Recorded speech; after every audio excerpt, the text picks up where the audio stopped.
Sarah Mitchell's fingers drummed nervously on the steering wheel of her 2018 Honda Civic as she navigated the increasingly dense fog rolling across Interstate 80 in Nebraska. The digital clock on her dashboard read 2:37 a.m. Its red numbers the only familiar comfort in a sea of swirling gray. She hadn't seen another vehicle for at least 90 minutes, not since that ancient Winnebago had exited somewhere back in Iowa. The drive from Chicago to Denver should have been straightforward. She'd made it dozens of times before to visit her sister. But tonight was different.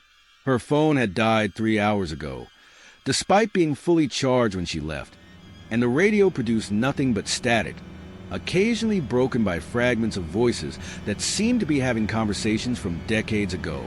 The first hint that something was terribly wrong came when she passed the distinctive boulder formation for the third time. The massive rocks, precariously balanced on top of each other like giants' toys, were impossible to mistake. She was certain she'd been driving straight west, maintaining a steady 65 miles per hour, but somehow she kept returning to this spot. With each pass, the fog grew thicker until she could barely see beyond her hood ornament. Sarah's heart nearly stopped when she saw the hitchhiker. He stood perfectly still at the roadside, right arm extended, thumb raised in the universal gesture of highway travelers. His clothes seemed decades out of date. A brown tweed suit with narrow lapels that might have been fashionable in the 1950s, paired with a fedora that cast impossible shadows across his face. As she passed, he turned his head to follow her car with an unnaturally smooth motion, and Sarah caught a glimpse of what lay beneath the hat's brim. Where his face should have been was only a dark void, a nothingness that hurt her eyes to look at. Her foot pressed harder on the accelerator, knuckles white on the steering wheel. In her rear-view mirror, the hitchhiker had vanished. Relief flooded through her body, until she saw him standing in the middle of the road ahead, still motionless except for his head, which tracked her movement with that horrible empty face. Sarah swerved around him, heart pounding against her ribs so hard she thought they might crack. The fog closed in completely now, her headlights illuminating only a few feet ahead. The hitchhiker appeared again and again, each time closer to her car, each time with that hollow darkness where features should be. She began to notice details she wished she hadn't. How his suit seemed to move in ways that cloth shouldn't, how his fingers were just slightly too long, how the void of his face seemed to pull at her vision like a black hole. The temperature in the car plummeted. Sarah could see her breath forming clouds in the air, and frost began crawling across her windshield in impossible patterns. Her hands were numb on the wheel, her thoughts growing sluggish as the cold penetrated to her bones. Finally, her engine sputtered and died. The car coasted to a stop, and the fog pressed against her windows like cotton, so thick it seemed almost solid. In the sudden silence, she heard footsteps approaching her door, slow, deliberate, each step accompanied by a sound like static on an old radio. A soft tap on her window made her jump. The hitchhiker stood outside her door, his void face level with her window, his two long fingers wrapped against the glass again, leaving frost patterns that spelled out words. Time to go. Sarah wanted to scream, but her voice had frozen in her throat. The hitchhiker's other hand reached for the door handle, moving through the solid metal as if it were smoke. The cold intensified until Sarah couldn't feel her body at all. When the police found her car the next morning, it was parked neatly on the shoulder. The engine was cold, the gas tank empty. A thick layer of frost covered every surface inside the vehicle, despite the summer heat. Sarah was gone, but on the passenger seat lay a small black notebook, its pages crisp with ice. Inside were dozens of entries, each describing the same stretch of road, the same hitchhiker, the same fog. The handwriting changed with each entry, spanning decades. Some entries dated back to the 1950s, each telling of a driver who encountered a figure in a brown tweed suit. The last entry was in Sarah's handwriting, the ink still fresh. I understand now. He's not a hitchhiker. He's a collector. Every soul he takes becomes part of the fog, part of the endless loop. We're all still here, driving this same mile forever. And now I'll drive it too, waiting for the next traveler who needs a ride into forever. Local legend says that on foggy nights, you can still see Sarah's Honda on that stretch of I-80. Sometimes she's the one driving. Sometimes she's the one standing by the roadside with her thumb out. But if you look closely at her face, you'll see only darkness looking back. Mike Thompson had been driving trucks for 23 years. His CB radio handled Montana Mike, known to truckers from Seattle to Miami. He'd seen his share of strange things on the night roads, phantom hitchhikers, inexplicable lights, and even what he swore was a UFO over Arizona. But nothing in those years prepared him for what happened on Route 50 in Nevada, on what should have been a routine haul across the loneliest road in America. The October night was unusually cold, the stars sharp and brilliant in the desert sky. Mike's rig, a midnight blue Peterbilt he'd named Eleanor after his late wife, hummed steadily as he crossed the empty miles between Fallon and Ely. The cargo manifest listed computer parts bound for Salt Lake City, but something about the weight distribution felt off, though he couldn't say why. It started with a CB radio call just after midnight. Breaker, breaker, any trucks headed eastbound on 50, come back. The voice was distorted, somehow both distant and too close, like someone whispering directly into his ear through miles of static. Mike hesitated before responding. The junction counter showed he hadn't passed another vehicle in 4 hours and 17 minutes. This is Montana Mike, eastbound at mile marker 237, over. Static crackled, then, Montana Mike, be advised, they're using the truck stops now. Something wrong with the weighing stations. Don't stop until Ely. Whatever you see, don't stop. They're hungry tonight. Over. Before Mike could respond, another voice cut in, a child's voice, singing in a slow, eerie cadence. The wheels on the truck go round and round, all through the town, but the trucks don't leave. They just go down, down, down. Mike switched off the radio with shaking hands. But the singing continued, now seeming to come from inside his cab. Eleanor's instruments began to flicker, gauges spinning wildly. The temperature gauge dropped rapidly despite the desert heat, and frost started forming on the inside of his windshield. In his headlights, he saw something impossible. A small girl in a white dress, standing in the middle of the highway. Her hair was in pigtails, tied with blue ribbons that moved wrong in the wind, as if they were underwater. He swerved, but there was no impact. In his mirrors, she was gone. Then she appeared in his passenger seat, her skin gray and mottled, her eyes completely black, like wells full of oil. "Why won't you stop?" she asked, her voice the same as on the radio, but now with an undertone that sounded like multiple voices speaking in unison. All the other trucks stopped. They were so heavy with their cargo, so heavy with souls. Mike gripped the wheel tighter, his knuckles white, remembering the warning. The girl's presence filled the cab with an otherworldly cold that made his bones ache. Ice crystals formed in his beard, and his breath came out in thick clouds. "They all stop eventually," she said, reaching toward him with tiny, blackened fingers. "See? Your wife stopped too.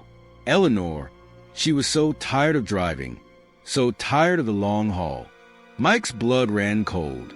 He'd never told anyone he'd named his truck after Eleanor. "How did you dash?" "I know all the drivers," the girl giggled, the sound like breaking glass. "All the ones who stop. Want to see?" Ahead, Mike saw dozens of trucks parked along the roadside, their cabs dark, their trailers gleaming unnaturally in the moonlight. As he passed each one, the drivers' heads turned in unison, revealing the same black eyes as the girl. Some he recognized, drivers who'd gone missing over the years, their disappearances blamed on fatigue or desert mirages. "They're not really trucks anymore," the girl whispered. "They're cocoons. Would you like to see what hatches?" The shadows inside the parked trailers began to move, pressing against the metal walls, distorting them into impossible shapes. Something massive and dark began to emerge from one, unfolding like a butterfly from a chrysalis. But wrong. All angles and edges that hurt Mike's mind to look at. He drove through the night, his foot pressed to the floor, the girl appearing and disappearing as the miles rolled by. Sometimes she was young, sometimes ancient. Sometimes her form flickered between the two like a broken film reel. The things from the trailers followed, flying on wings that seemed to fold through dimensions that shouldn't exist. When dawn finally broke, Mike pulled into Ely shaking and exhausted. Eleanor's gauges had stopped working entirely, and frost covered every surface inside the cab. At the truck stop, he asked about the other drivers on Route 50. The old man behind the counter just shook his head, his eyes not quite meeting Mike's. Ain't been any other trucks through here in 3 days. Route 50's been closed since that big pileup last week. Killed 12 drivers and a little girl in a white dress. Strange thing though, they never found the bodies. Just empty trucks, all labeled as carrying computer parts. Heavy as hell, every one of them. But the trailers were empty. Mike ran back to Eleanor, his heart pounding. The manifest had changed. Where it had listed computer parts, it now showed a different cargo, souls in transit. Final destination. Elsewhere, in his side mirror, he caught a glimpse of the girl in his cab. Her black eyes now reflecting something vast and hungry that lived between the stars. Her voice came through the radio one last time. Ready for the long haul, Mike? Eleanor's waiting. The real journey's just beginning. Detective Lisa Chun had worked hundreds of missing persons cases in her 15 years with the Wyoming State Police, but the disappearances along County Road 7 were different. The case file on her desk had grown thick over the past year. 17 people had vanished along the same 10-mile stretch. Their vehicles never found, their cell phones never active after passing a certain point. The only connection was a mysterious Dieter sign that, according to county records, shouldn't have existed. Lisa had interviewed dozens of witnesses who'd taken the detour and made it back. Their stories were unsettlingly similar. They'd followed the orange sign late at night. Their GPS devices had gone haywire, and they'd found themselves on an unmarked road that didn't appear on any maps. Those who turned back made it home with strange gaps in their memory and unexplainable changes to their vehicles.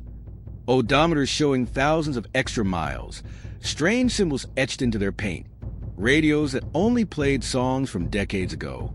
Those who didn't turn back were never seen again. The most recent disappearance involved a family of 4, the Hendersons. Their last known location was captured by a gas station security camera at 11:47 p.m., showing them turning onto the detour. The footage became distorted after that, the timestamp flickering between different years before the camera failed completely. After months of dead ends, Lisa decided to investigate herself. She prepared meticulously, new batteries in her flashlight, backup radio, dash cam recording, GPS tracker activated, and a locator beacon that would transmit her position to the station every 30 seconds. She even brought an old film camera, reasoning that if electronic devices were affected, perhaps analog technology would work.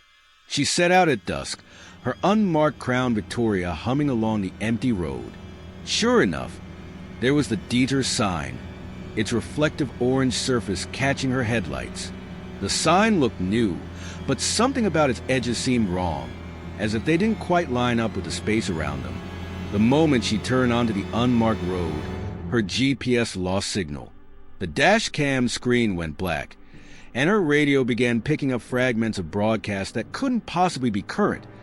News about the Kennedy assassination, announcements about the end of World War II, advertisements for products that hadn't existed for half a century. The pavement changed, becoming older, rougher. The trees pressed closer to the road, their branches forming a tunnel overhead.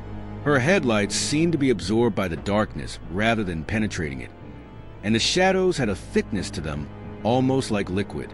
After 20 minutes, she should have reconnected with the main road, but there was only more darkness ahead. Her car's electronics were acting increasingly strange. The odometer wasn't moving, though she was clearly driving forward, and the temperature gauge swung wildly between extremes. Then she saw the other cars. They lined both sides of the road, dozens of them, spanning decades, modern SUVs, classic cars, even a Model T. All were covered in a thick layer of dust that seemed to shift and move when she wasn't looking directly at it. Lisa stopped and shined her flashlight into the nearest vehicle, a 1987 Chevrolet Caprice. The interior was empty, but the keys were in the ignition and a cell phone on the seat displayed the date, October 15, 1987. The phone shouldn't have worked after all these years, but its screen glowed with an unnatural light. As she examined more cars, she realized they were like a timeline of disappearances stretching back nearly a century. Each contained personal belongings frozen in time. Maps, phones, cameras, all showing different dates. Some items seemed to exist in multiple states simultaneously, both new and decayed, present and absent. A movement caught her eye, a figure walking between the cars. Then another, and another, shadowy shapes that seemed to be made of darkness itself, wearing the clothes of different eras. They moved with purpose, examining each car like museum pieces. Their movements were wrong, like watching old film footage played backward and forward simultaneously. Lisa ran back to her vehicle, but her headlights illuminated only more figures ahead, all turning to face her with featureless black faces. Her engine wouldn't start. Through her windshield, she watched the figures approach, their movements jerky and wrong, like pixels in a corrupted video file. One pressed its face against her window, leaving a smear in the dust that formed words. Time doesn't flow here. It pools. The shadows began seeping through her car's metal frame, like smoke through a filter. Lisa grabbed her film camera and started taking pictures frantically. Through the viewfinder, she saw what they really were, tears in reality itself, windows into a place where time had collapsed in on itself. The last thing she wrote in her notebook before the shadows reached her: the detour doesn't lead anywhere. It leads to when, and when has gone wrong here. The missing people aren't gone. They're everywhere at once, spread across every moment that ever was or will be. We're all just exhibits now in their museum of lost time. 3 days later, another officer found Lisa's car parked neatly on the main road, covered in dust that dated to the 1950s. Her notebook was on the seat, but the pages contained only timestamps, thousands of them, from every decade of the past century. The film camera was there too. When developed, the photos showed only static, except for one, a clear image of Lisa herself, standing among the shadow figures, her face a void of darkness, holding a sign that read, "The detour is closed. Find another way through time." John Walsh worked the graveyard shift at the Pine Grove Travel Center, a remote truck stop off I-25 in Colorado, 20 miles from the nearest town. The location saw little traffic between midnight and dawn. The job was simple: pump gas, stock shelves, and monitor the security cameras. The pay wasn't great, but the solitude suited him after returning from Afghanistan. His PTSD therapist said the quiet work environment might help. She was wrong. The security office had 6 monitors showing different angles of the property. John had memorized every view: the fuel islands under their harsh fluorescent lights, the empty parking lot with its faded lines, the convenience store aisle stocked with energy drinks and road food, and the small diner that closed at midnight. The night everything changed began normally enough. The digital clock read 11:47 p.m. when the first truck pulled in, an old Peterbilt 359 that looked like it had driven straight out of the 1970s. Its paint was pristine burgundy, but the style was decidedly vintage. John watched on camera 3 as it parked, waiting for the driver to come in for coffee or fuel. They always did, but this driver stayed in his cab. By midnight, 3 more trucks had arrived, all vintage models, all with their lights off. A white Freightliner from the 60s, a Hayes HD from the 50s, and what looked like a perfectly maintained 1940s Federal. None of the drivers came inside. They just sat in their cabs, engines idling. At 12:17 a.m., every driver emerged simultaneously, moving with perfect synchronization. Their clothes matched their truck's eras, but their faces... John leaned closer to the monitor, his throat tightening. Their faces were identical, waxy and expressionless, with eyes that reflected light like animals caught in headlamps. They formed a circle in the parking lot and began a strange ritual, moving in patterns that made John's eyes hurt to watch. The security cameras distorted, showing impossible angles of the truck stop, revealing things that couldn't exist in three-dimensional space. In one frame, the parking lot seemed to extend infinitely. In another, it folded in on itself like a Mobius strip. John tried to call the police, but his phone only played a recording of his own voice from hours earlier. Pine Grove Travel Center, John speaking. "How can I help you?" Over and over, the words becoming distorted until they were unrecognizable. The drivers turned toward the store in unison, their movements now jerky and broken, like badly animated mannequins. Through the windows, John could see that the space behind them had changed.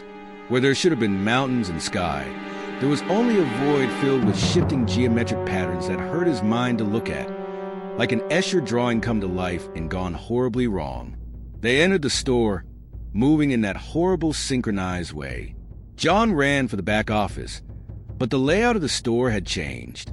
Corridors stretched impossibly long, aisles looped back on themselves, and every reflection showed a different version of the store from different decades.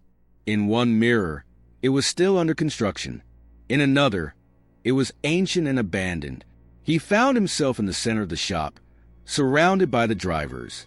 Up close, he could see that their skin was like plastic, their joints visible like those of dolls.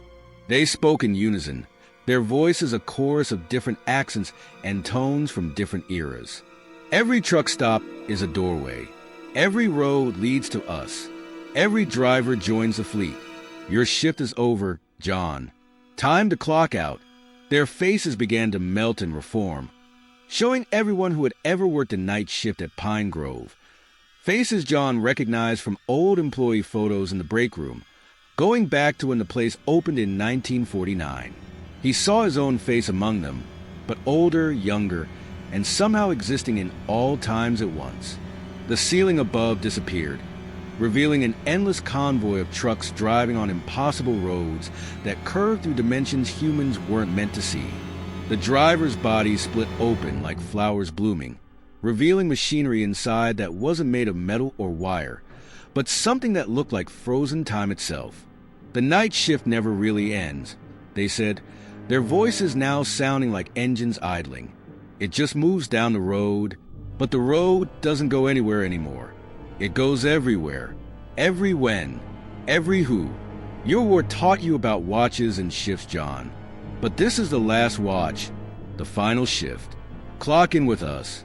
When the morning manager arrived at 6 a.m., she found the store immaculate. The security tapes showed John working normally until 3 a.m., when he simply walked off camera. His car was still in the parking lot, the engine cold. His phone was on the counter, endlessly repeating his voice. Pine Grove Travel Center, John speaking. How can I help you? The only evidence anything had happened was a logbook entry in John's handwriting. The night shift never ends. We're all still here, in every truck stop, in every time, looking for new employees. If you work the graveyard shift long enough, you'll see us. And when you do, remember, we're always hiring. They never found John Walsh. But truckers passing through Pine Grove late at night sometimes say they're greeted by an attendant with a familiar face and empty eyes. He always asks if they want to join the night shift. Those who say yes are never seen again. Those who say no claim their truck's odometer runs backward all the way home, counting down to something they pray they never reach. The Pine Grove Travel Center still stands on I-25. Its signs still glow in the darkness. But if you look carefully at the security cameras, you'll see that each one shows a different year, a different shift, a different John. And in every one, The trucks are waiting, their drivers ready to welcome new members to the eternal night shift. And so concludes our 4 tales of terror from America's highways. Each story exploring different aspects of what lurks in the darkness along those endless roads, waiting for unsuspecting travelers to take one wrong turn, follow one strange detour, or work one last shift.